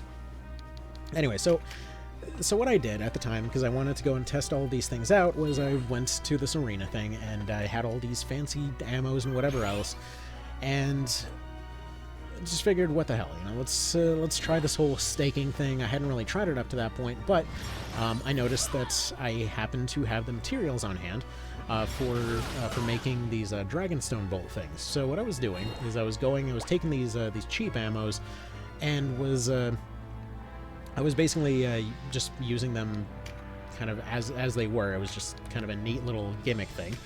But then would swap in for other stuff that nobody expected yet. So people would get really mad at seeing this darn thing, would show up to this, you know, arena dealy, and suddenly they're like, oh, you know, this is dumb, why are you using this, etc., etc. You get the general idea. And so it'd be like, well, you know, money where your mouth is, then do you want to do this whole staking thing? And so you do, and yeah, sure enough, we wound up making a decent bit of money at that point, because I mean, it was like a 5% something chance for this random Dragonstone bolt thing to basically insta-kill somebody, so honestly, not bad. Could have been better, of course, but like, the idea was that somebody would be hit by these dinky lightning bolts, and they're like, haha, you'd invested so much into this, you know, crappy weapon, and then suddenly they're hit by half their health bar with a 5% chance, and it's like, well, that's pretty good, actually. So obviously, eventually people caught on and stuff like that, so, you know, it wasn't exactly as effective, but still, you know, it was a fun little flash-in-the-pan moment. Alright. I have a feeling this is not really gonna go particularly well. I don't know why I keep trying to knock him off the cliff when clearly that's not gonna work, but whatever. He's down to a 1 counter. Yeah, that's a bummer. This was really dang close. You get the general idea, though, of why you usually only see a video of 1 attempt of this. It takes absolutely ages, and I think I'm just gonna wrap this up without getting completely curb stomped by frickin' Barbas. The funny part is, in a lot of these tests, I ended up taking out Barbas first, because you can get him with a 1700 with this method. But still, it's kind of annoying to set up. Didn't end up quite panning out the way I was hoping it would. Angel of Death is just a really annoying move. Again, bummer how it played out, but you get the general idea. This works. I think more than likely the usual strategy that people do of just going and turning Denim into a complete brick is the easiest way by far of going about this. You can kind of see why. I mean, if you can create a situation where, you know, Denim just AoEs stuff and recovers permanently and all of that kind of thing, it's just going to be a lot more pleasant. You can have these two just warp away and it will count as them not being incapacitated. Where did I go wrong? You went wrong by being petrified, which inexplicably increased your... Well, I guess it's not entirely inexplicable. It's probably they got hit by Breach and Devolve and everything else, you know. Anyway, whatever. I'm not redoing this a second time right now. Gotta go get ready for the day. Got a lot to get done today. But you got the general idea. It's a method. It works. I still don't know if this Peppa Pike actually helps at all. I don't know. It's unclear. Honestly, I don't think even having the spear skill on her helped her much. The idea was that she would, that eventually we would all wind up on that cliff, but then for some reason the charm sent him flying across the map. Then he got petrified out of really bad timing, and yeah. But because, you know, you had ways to deal with this in the PSP version, because you could be like, hey, guess what? I got ye old Fire Crest over here, and it has death proof, so I'm not going to get charmed and petrified, and oh, wait, we can't do that. Oh, well, let me just go dedicate some of my slots to all of those resist. Oh, right. Okay, so that's not going to work out too great. We can sacrifice the ability to have any and all debuffs, or we can put a resist on there, which maybe might do something. I'm not even sure it does, because he seemed to still get petrified regardless. So, you know, there's questionable stuff there. Still, you know, this ends up working out reasonably well. I probably really should just have the spear on him instead, but this Medusa shield is so dang good, actual defense-wise. Like, it's kind of funny how the shields go from, like, previously it was like you would use all of these, again, for all of their proofs and stuff, but there's basically no reason to use the early game shields anymore. So, yeah. This thing poisons, that's nice. Out of curiosity, by the way, I do have a maxed out dragon skill. What does that actually... I mean, this is exactly the worst shield for him ever, but it exists. What does Aegis do? So 13 with 8%. Yeah, actually, Aegis would be way better for him. Mr. Tammuz, I need to borrow your shield. Where are you? I know you're in here. There you go. Yeah, Tammuz is basically unkillable at this point anyway. In fact... yeah, that'll do. Just have that thing. Yeah, if I could just have Tammuz here, like, I've had Tammuz tank this entire fight by himself. He's a way better tank than Denim for reasons that I don't quite understand. Doesn't particularly matter. Either way, Aegis. Should have been using that to begin with. But anyway, that'll be that. I gotta get going. You get the general idea of what we're going for here. Realistically, instead of Vitality, I probably should be going for something like this, because that 5% resist is going to be dramatically more significant. But either way, we'll figure that out over time. Maybe I should be having a Flight Ring on him instead, because that is 4% Crush, which is probably going to be doing more than 10 Vitality, which you can probably make up for with better shoes. I mean, Watery Breeze are pretty good. I mean, That's 4 vitality, but an extra 40 defense, which should be dramatically more significant, in theory. I mean, I don't really know why the water shoes are so good at that kind of thing, but whatever, who am I to question it? Alright, y'all have a good one. Take care. See ya. Have a fantastic new year, which is just around the corner here. And yeah, hopefully you're having better luck with your trio attempts. By the way, I'm fully aware that there's far better, like, metas for this kind of thing, but I just kind of want to... The original point of this test was to show that you could one-shot stuff with archers. Actually, a funny little thing, though. In case you're curious as to why we didn't just go Jiggy Set, Jiggy Set actually technically increases the maximum damage well beyond that point. But the weird part is that, like, despite the fact that it's, you know, it shows 2020 damage, all that kind of thing, despite all of this, the Jiggy Set actually performs worse than just the Brimstone Bow by itself. That's why I know the scaling on it is working, because just the racial bonus by itself is worth more than the extra, like, 800 theoretical damage that the Jiggy Bow can do. So, yeah, it's weird how that works, but it is kind of just how it is. Okie dokie. So, you know, several hours later, went ahead and, you know, redid the thing. If you're curious if you could one-tap Ozma with an archer, yeah, sure, absolutely. They get the fire burst, they get hit by that, and off they go. Forgive me. Glory to Lodis. Yeah, about that. They're not doing so hot. Surprisingly, they can keep apparently burning through all their elites like nobody cares. I mean, granted, there's kind of real-world comparisons to be made there, but we're just going to go ahead and not dive down that particular rabbit hole this time. Rude. What an asshole. Like, well, I'm gonna just go ahead and take your job then. Well, that's not a small number. Yeah, advantages are kind of weird. Like, I keep thinking I probably should have, in this particular case, had him functioning as probably an Earth Element instead to just more easily one-tap Barbas. Just kind of get him out of the way early, but, oh well.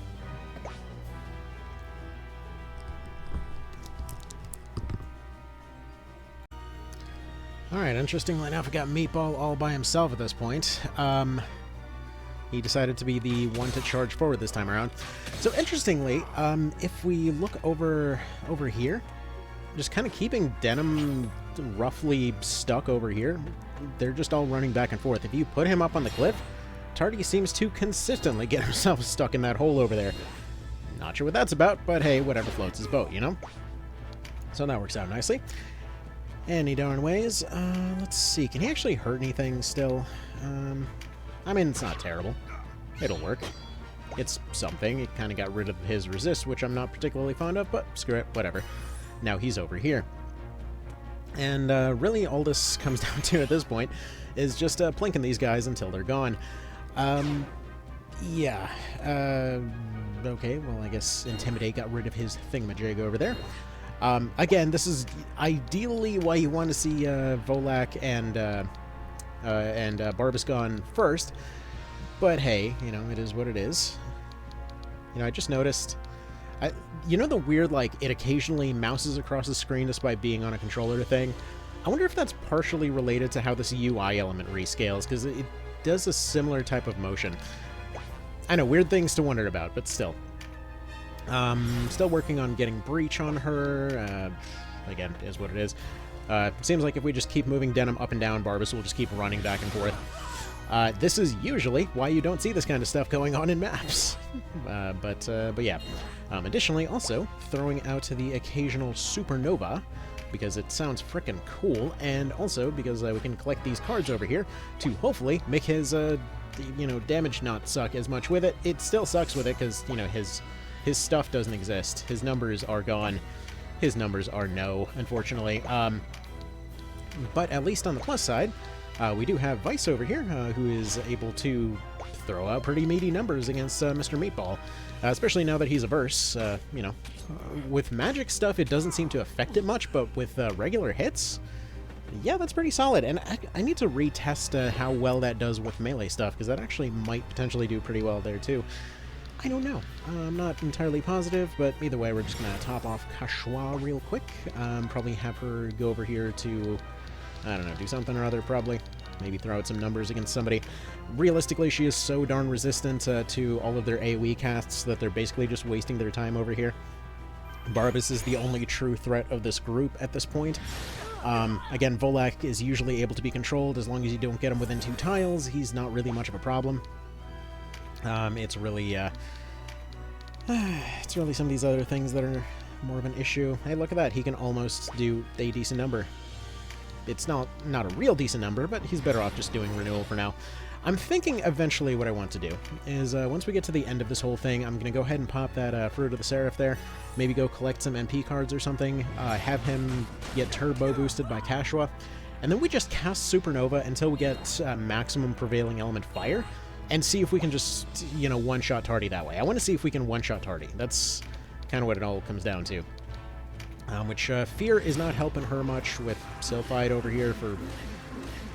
I'm sure it's doing something. It's doing some number somewhere. Again, a lot of this stuff feels a little different from where it was before, which, again, makes sense. That theory somebody was throwing out there about the calculation working in reverse makes a lot of sense. So if that's the case, I would absolutely believe it. Either way, let's just keep you going backwards.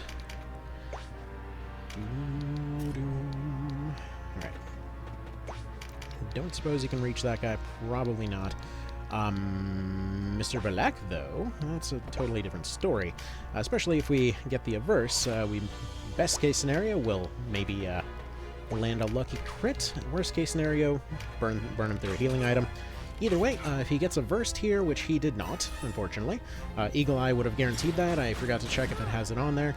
I mean, honestly, Eagle Eye is just, it's the total unsung hero of all of this stuff. It's so dang good.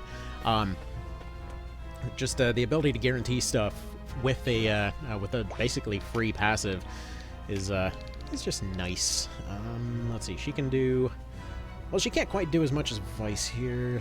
It's basically the equivalent of almost a double shot here, but I don't exactly want to get her close to find out. So if she can finish him off after Vice gets another shot, dandy. Otherwise, she is sticking back here, and also she's turboing herself. Either way, as long as we can get Meatball out of here, we're pretty well solid. Then after that, next target should be Volak, who is pretty close to finished at this point. Honestly, I should have targeted him earlier. We're in an option to do so. I believe sightlines were just blocked. But either way. At this point, the 5 stack is currently depleted, so no luck there. 284, I mean, it would be a slightly longer range. Am I feeling confident enough in this? I mean, she is resistant to his, bullshit, so... Yeah, whatever. I mean, it's not like, we haven't already redone this, and potentially we can get rid of Valak at the same time. We'll see. Plus, I think... Yeah, she can almost get a turn on him, too.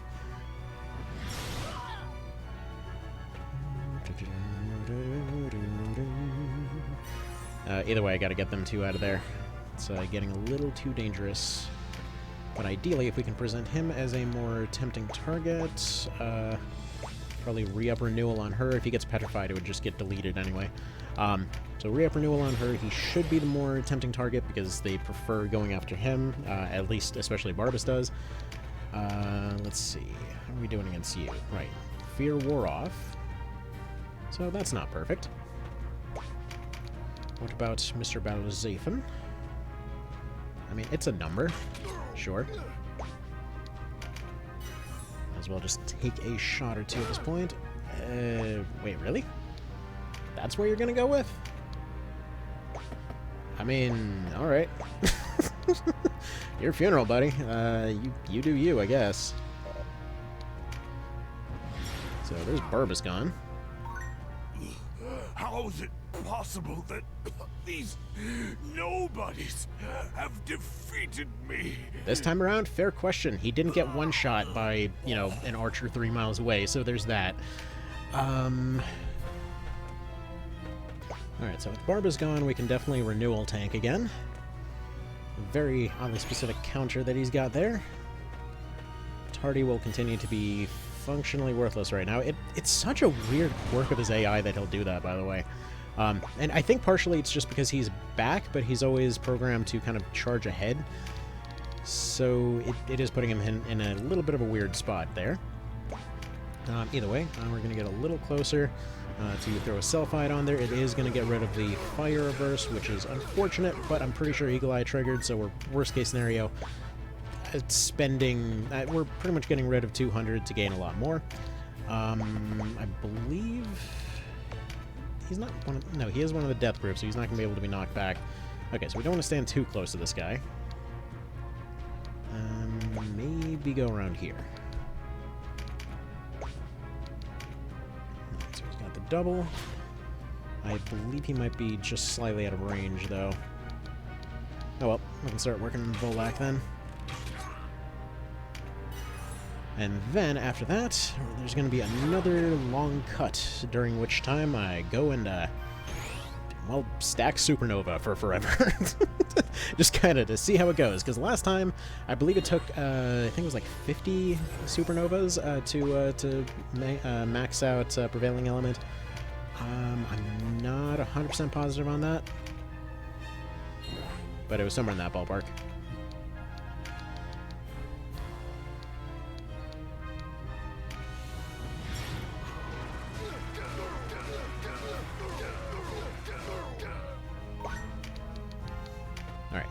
Got a lucky max roll on that. So either way, either Vice or Cashrock can go take him out now. Or not. I guess he's just going to go ahead and full heal. That's fine. Out of curiosity, how many full heals do they even have left at this point? Because they do bring... I mean, I know they're not exactly full heals, but let's see. We got one there. That's not going to matter. The rest are all burned. Okay, so that's fine. Should we just go ahead and bully him at this point? I mean, it's not like he's got anything better to do. Schwink. I don't know why it makes me think of it, but, Barba's just lost his shorts. Why is he dropping shorts? That's really freaking weird now that I think about it. That he doesn't even wear them. Why? Seriously, did we steal Barbas's undies? What? That's just... Why? Why did we do that? Anyway, more questions than answers later. Which, by the way, it's actually probably a bit more concerning than the kinky stuff that Oz drops. I don't understand, but whatever. Alright, you're just gonna get rid of the defense of the main guy you're going for, and, yeah, alright, you do you, man. And also just gave us a finisher, so that works. Anyways, now that all of our stuff is turned back on... Actually, wait a minute. Oh, I got rid of one of his skill cards. That's why he's currently not perma-phalanxed. We should probably do something about that. Probably should get off this cliff, to be fair. It's getting a little dangerous up here. It's getting very dangerous up here, in fact. Alright, yeah, you're definitely gonna just leave as soon as possible, although Leaden currently makes that a tad impossible. Just go ahead and, yeah, have one of those. Have ye old Gatorade. Currently, Denim has to tank away these guys, so she can't fly away. That is... I mean, honestly, that it's interesting that they would think of that. That's actually legitimately pretty cool in my book. It's like, here we go, we got this guy that's going to make sure you don't fly away, that's also going to try to make sure that you don't try to do tank strats here with just his Lament of the Dead and stuff like that. He is purpose-built to deal with this very specific scenario. Although it would be real nice if we could get her to leave, though. Alright, so, let's see, what's his jump situation? He definitely can maneuver down there. I don't have any way to get rid of certain things here. Okay. I'm thinking. Those guys probably will be able to charge up here. That's a problem. She should be able to make at least some maneuvers down that way. I guess we just have her tank, really. Like, if we can get her to this corner, I can push her off, then push her off here. One thing at a time, though. Probably re-up Renewal if possible, but not possible. Let's go ahead and give her the quick heal.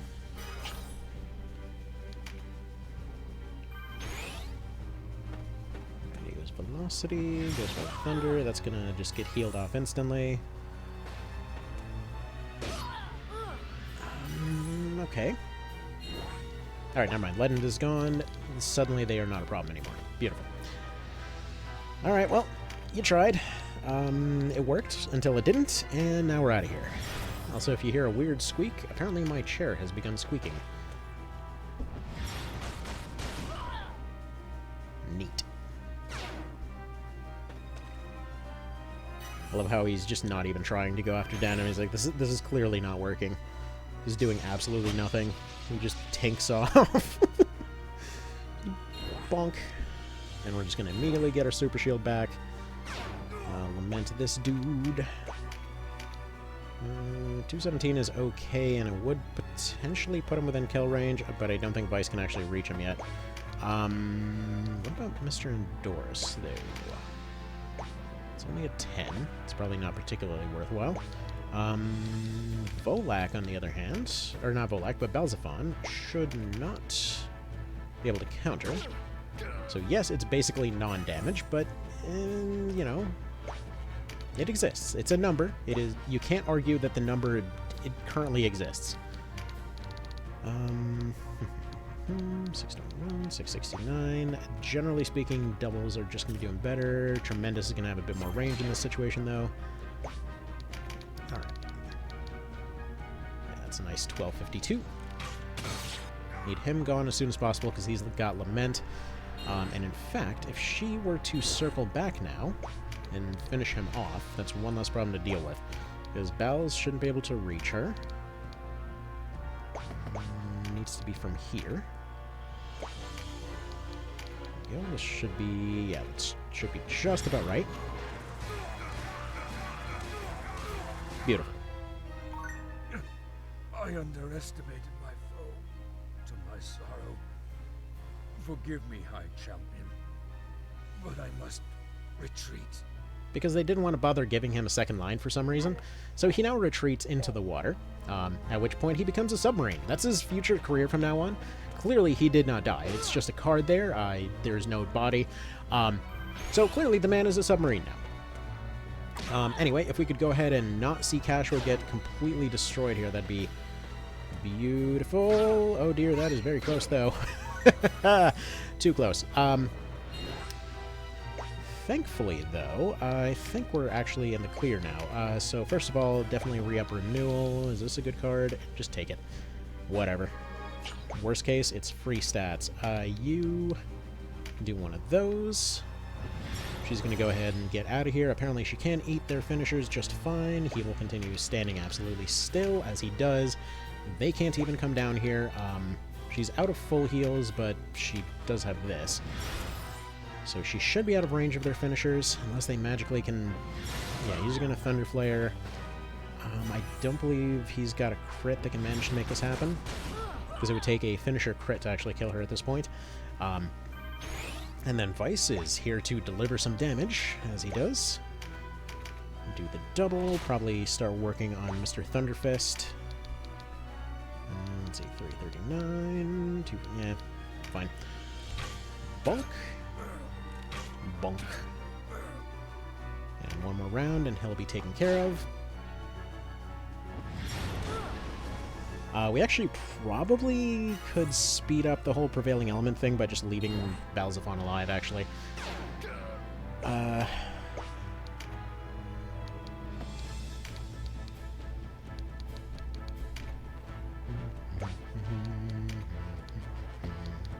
There you go there. I'm just going to go ahead and start working on you. Because if she sits here, she's just going to repeatedly end up recovering while taking AoEs, which is fine because so far, I mean, nobody's got Acid Rain, so fire is going to consistently keep going up throughout all of this. Honestly, if he's stopped and still has his phalanx on, that means absolutely nothing. So you go ahead and do that.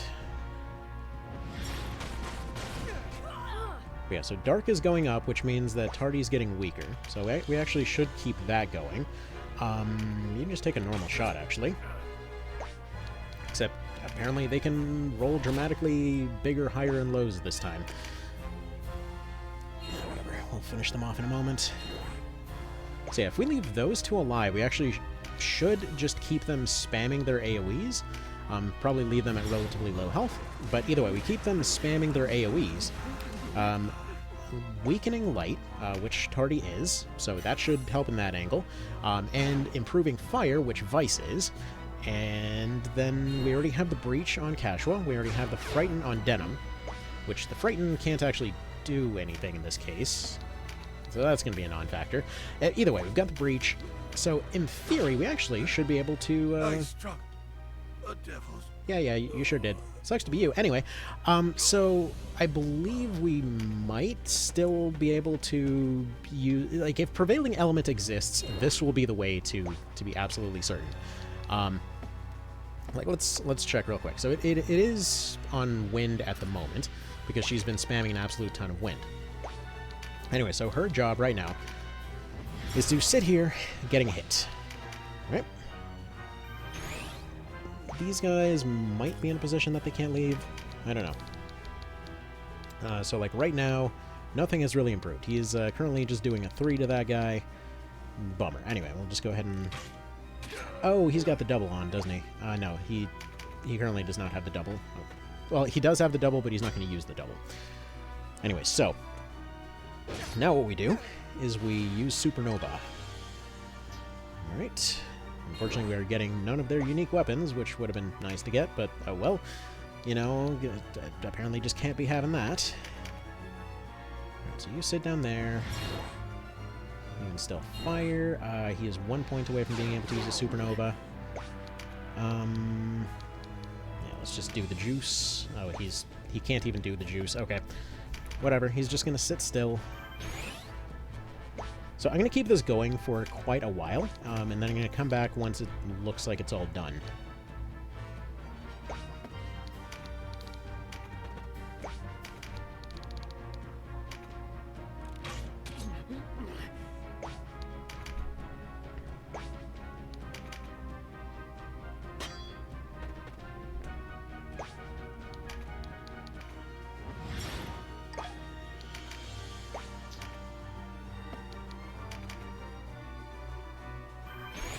Alright, so I showed it there on accident, but one kind of funny quirk coming out of summons quite literally being the same as a summon element back in the SNES version. And this was the case for PSP also. But basically the way that that elements go, you can actually just cast a summon on nothing, and it'll just do a little... Like, it'll show up and it'll do nothing. And it says that nothing happens, but it's boosting Prevailing Elements. So that when going and testing PE stuff in a little bit, so I think that's what we're gonna go ahead and test out. Probably have a bunch of fire dragons in this fire bow or something. One more flaming blast. Please do at least a 4. That would have been a nice little way to nod at something happening there. I'm pretty sure Prevailing Element just straight up is broken this time around, to be fair. But then again, a lot of stuff is super unclear as to whether it's actually broken or what exactly. It's really unclear. It's almost charming how absolutely mechanically fucked up it is in a lot of ways. Alright, there we go, finally.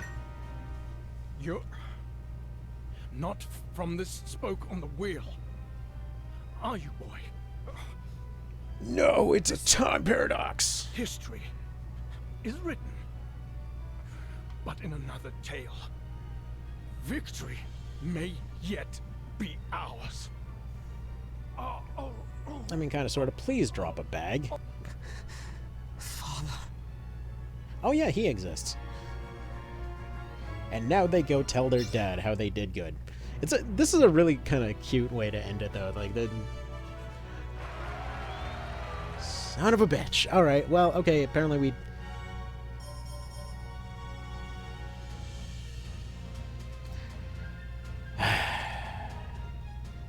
Whatever, it's done. We can go back for the stupid sword later.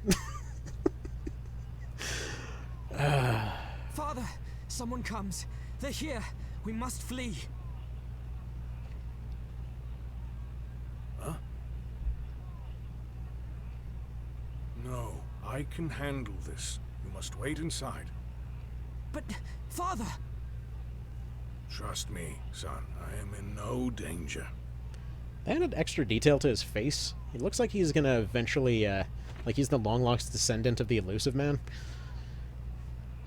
His Vice's head just clips through the ceiling over there. Huh. Welcome home, Denham. Father. I mean, it wouldn't make sense. He knows more than he knows. I mean, he basically looks over. He's like, Put yeah, on we're in a some time muscle. paradox right now. You look well.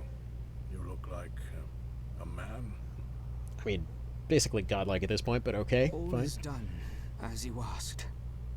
My sister is Queen of Valeria, and all those who wished Valeria harm have been driven from our shores. That is good news. They really nailed the emotion on the scene. Daw. Father, I'm sorry. I could not save you. Well then, time paradox time. I Just did borrow all it you from here. asked. For you. I did all I could. I mean, it seems like you could go back slightly Then farther. You have done well, Denham. But Like- you did not do it for me. You have your own aspirations now. I mean, he Follow saved them. Lancelot at this point. He They saved come Hamilton, around. so it seems like he could just, you know, do the same thing again. Actually, technically, if you think about it, when he saved Hamilton, around that time, isn't that when, like, they would have essentially charged through and then captured him again from All is done. Saria? So technically, shouldn't he be safe at this point? Because they didn't have a You launching really point to leave go him, didn't attack their fort. I If I mean, stay on this island, I'll only be in my sister's way. because yeah, if you think In about it, my they only way? got to the south Not of the at island all. later on because they had a launching point to As go long as there from. are people who consider I my guess presence technically as they a could go count all the against way the around, Queen, but like I'd best remain somebody would absent. notice, you know? Those blasted nobles sprang up like toadstools after a shower when the war ended. Besides, I made a promise to Sir Lancelot and Canopus. I am to visit them in Zenobia. But I will return to Valeria and put what I learn abroad to good use. He's gonna get captured in the I sequel we might understand, never get. Benedict. I will await your return. As long as it takes. Now, what I wanted to I know will going wait. into this whole thing is, does it still Leave the say that it protection will of the continue? Queen to me, then. I'll guard her with my life. And rejection in 3, 2. Well, Vice, how one? noble. Don't Fish? jest, Joshua. You know I've always looked out for you. Yeah, about that.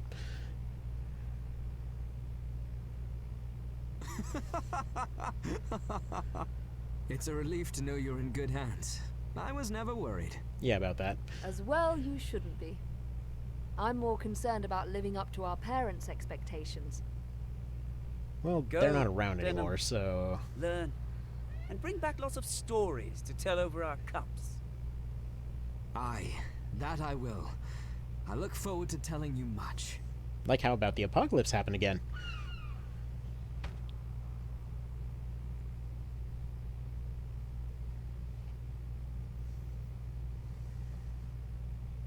I guess technically she doesn't really reject him as much this time around, does she? Eh. Bird. The bird was important. So, what's after your coronation, sister? A wedding, perhaps? Yes, very important for the monarch to have a family. Lend stability to the land. Stop that, the both of you. I'll keep my own counsel on that matter. Thank you very Dude, much. they're actually fading the sound away as they walk away. That is such a nice touch. Ah, now if only the armor mechanics made sense. Alright. Does it say the line? Motherfucker. Alright. You really gonna do that? You took out the line? Are we really writing off Ogre 8? Man. You remade it just to take out the line, didn't you? For those that don't know what the hell I'm on about, on the PSP version at that point, it faded to black and said the Ogre Battle Saga will continue. Oh, damn it. Alright, okay, see you in the next one. Bye.